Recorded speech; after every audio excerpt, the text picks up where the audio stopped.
जय हिंद दोस्तों, मैं Hrithik Sinha, official knowledge pad. आज का जो मुद्दा है वो है किसान। अभी जैसा कि आप लोग देख रहे हैं, दिल्ली के बॉर्डर पे किसान एमएसपी का विरोध कर रहे हैं। इसके पीछे के तथ्य क्या हैं, कहाँ क्या सुधार होना चाहिए या फिर कहाँ क्या कमियां रह गई हैं, किसान सरकार की कौन सी बातों से संतुष्ट नहीं है, चलिए जानते हैं इस वीडियो में।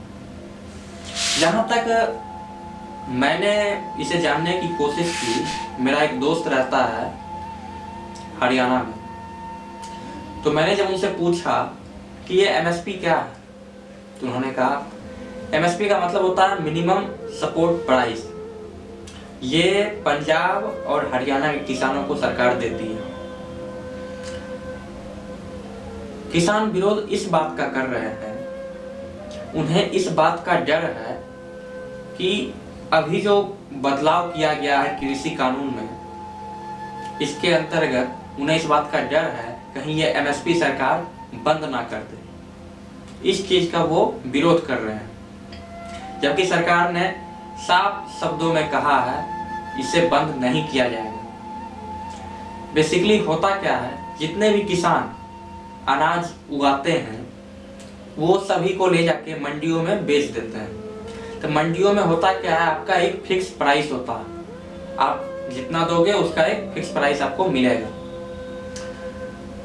लेकिन सरकार ने अब, मैं तो कहूंगा सरकार ने एक तरह से किसानों को आजादी दे दी कि आप मंडियों में बेच लो या फिर आपको जहां ज्यादा प्रॉफिट मिलता है आप वहां भी बेच सकते हैं। किसी प्राइवेट कंपनी ने अगर आपसे एग्रीमेंट करते हैं 2 साल या 3 साल का इस रेट पे, तब उस रेट पे आप उन्हें बेच सकते हैं। तो किसान को डर इस बात का है, अगर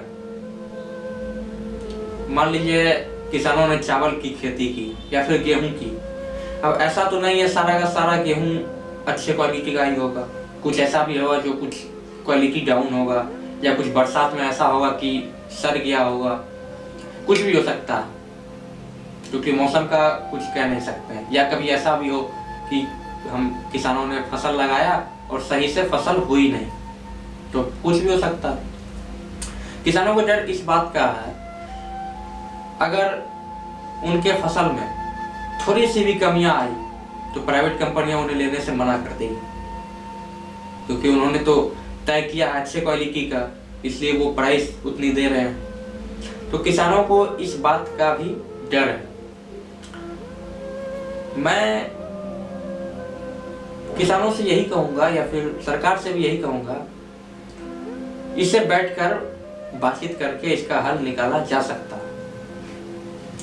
जिस तरह से प्रदर्शन किया जा रहा है, देखिए हक, किसी भी चीज के हक के लिए लड़ना ये अच्छी बात है, लेकिन अगर उसे आप राजनीति के साथ शामिल कर दें तो वो फिर गलत है। कुछ लोग कहते हैं कि इसके पीछे किसका, कौन से लोग हैं जो फंडिंग कर रहे हैं किसानों को खाना खाने के लिए। मुझे एक बात बताइए, किसानों को कौन फंडिंग करेगा? वो अपने खेत में खुद अनाज उगाते हैं, तो क्या वो उनके पास इतनी नहीं है कि वो खुद खा सकते हैं? यहाँ पे ये गलत है। यहाँ ये हम लोग नहीं कह सकते कि उन्हें फंडिंग किया जा रहा है, क्योंकि वो अपने हक के लिए लड़ रहे हैं, वो उनका हक है। अगर उन्हें डर है किसी बात का या फिर उन्हें लगती है कि कमियां हैं, तो इसे बैठकर बातचीत करके इसका हल निकाला जा सकता है। हमारे इंडिया के प्राइम मिनिस्टर ने भी यही कहा कि आप इसकी कमियां बताइए, या आपको कहीं ऐसा लगता हो कि कुछ कमी रह गई, या फिर आपको ये किसी बात पे डर लग रहा हो, तो आप खुल के सरकार से स्पष्ट करिए। सरकार अगर कमियां हैं तो उन्हें दूर करेंगी, या फिर जहां आपको किसी बात का डर है तो वहां सरकार आपको आश्वस्त करेंगी।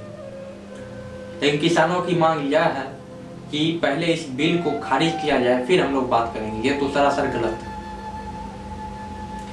2002-3 में बिहार में एमएसपी बंद कर दिया गया। एमएसपी बंद होने के बाद आज बिहार के किसानों का क्या हाल है, ये शायद आप जान रहे हो। बिहार के किसान भटक रहे हैं, ठोकर खा रहे हैं। कुछ ऐसे भी किसान हैं जिनका अनाज लेने वाला कोई नहीं है। लेकिन क्या किया जाए, बिहार पिछड़ा इसलिए नहीं कहा जाता है क्योंकि ये बिहार है। बिहार को जो चलाने वाला है वो सोच जो है वो बहुत ही पिछड़ी हुई है, इसलिए बिहार आज तक पिछड़ा। बात अगर हम बिहारियों की करें, मैं भी बिहार से हूँ। मैंने जहां तक लोगों पे फोकस किया, यहाँ के लोगों की सबसे बड़ी प्रॉब्लम है किसी भी चीज के लिए, चाहे उनका एम हो, लाइफ हो, कोई भी चीज हो, यहाँ के लोग पहले निगेटिविटी को एब्जॉर्व करते हैं और सिर्फ निगेटिविटी ही अपने अंदर लेते हैं, कभी किसी चीज का पॉजिटिव सोचते ही नहीं है। ये अच्छी बात है, बिहार से सबसे ज्यादा आईएएस निकलते हैं, आईपीएस निकलते हैं, ये अच्छी बात है। लेकिन बाकी के लोग, बिहार को जरूरत है स्टार्टअप की, जो युवा दे सकता है विथ पॉजिटिव सोच के साथ। अगर इस तरह से निगेटिव सोच अगर और भी लोग रखें तो बिहार का विकास होना मुश्किल है। तो हम लोग जैसा कि बात कर रहे थे पंजाब और हरियाणा की, तो मैं किसानों से यही कहूंगा, ये आप भी सरकार की बात सुनिए, सरकार आपको क्या कहना चाह रही है। अगर आपको कमियां लगती हैं तो आप सरकार को बताइए, सरकार उस पर कुछ वैसा निष्पक्ष फैसला निकालेगी। लेकिन ये अगर कहा जाए कि इस बिल को पहले खारिज किया जाए फिर हम लोग बात करेंगे, ये सरासर गलत है, क्योंकि ये बिल को पारित कर दिया गया तो सरकार इसे वापस कभी लेगी नहीं। दूसरी चीज यह है, जहां तक मैंने देखा, जितने भी धरना पे बैठे हुए किसान हैं उनके साथ बहुत ही गलत सलूक किया गया दिल्ली पुलिस के द्वारा या प्रशासन के द्वारा। ऐसा उन्हें नहीं करना चाहिए था। अरे वो हमारे किसान हैं, वो हमारे अन्नदाता हैं, उनसे हम हैं, तो हमारा भी ये फर्ज है कि हम भी उनके लिए कुछ बेहतर करें। अगर वो हमारे लिए कर रहे हैं तो हम भी उनके लिए कुछ करें। वे हमें अनाज दे रहे हैं, अनाज खिला रहे हैं हम लोगों को, तो हमारा भी फर्ज बनता है कि वे कभी दुखी ना हो। लेकिन उनके साथ सलूक कैसा किया गया, ठंड के मौसम में उन पे वाटर टैंक से पानी बरसाया गया। जब एक प्रदर्शनकारी ने उस पानी का जो टैंक होता है उसे उस पुलिस वालों की तरफ जब कर दिया तो पुलिस वालों ने उस पर केस कर दिया कि हत्या की साजिश की गई है। तो किसानों ने भी केस कर दिया उन पे, ये भी मेरी हत्या की साजिश कर रहे हैं हम लोगों पे पानी डाल के। किसानों का मांग यही है, तुम मेरे रास्ते से हटो। पुलिस कहती है तुम मेरे रास्ते से हटो। तो ऐसे ये फैसला निकलने वाला नहीं है। फैसला तभी निकलेगा जब दो पक्ष बैठेंगे, बात करेंगे, इस पे नया संशोधन किया जाएगा, तभी ये प्रदर्शन खत्म हो सकता है। सरकार को भी इस पे सोचना होगा और मैं कहूँगा जो भी प्रदर्शन कर रहे हैं उन्हें भी ये सोचना चाहिए।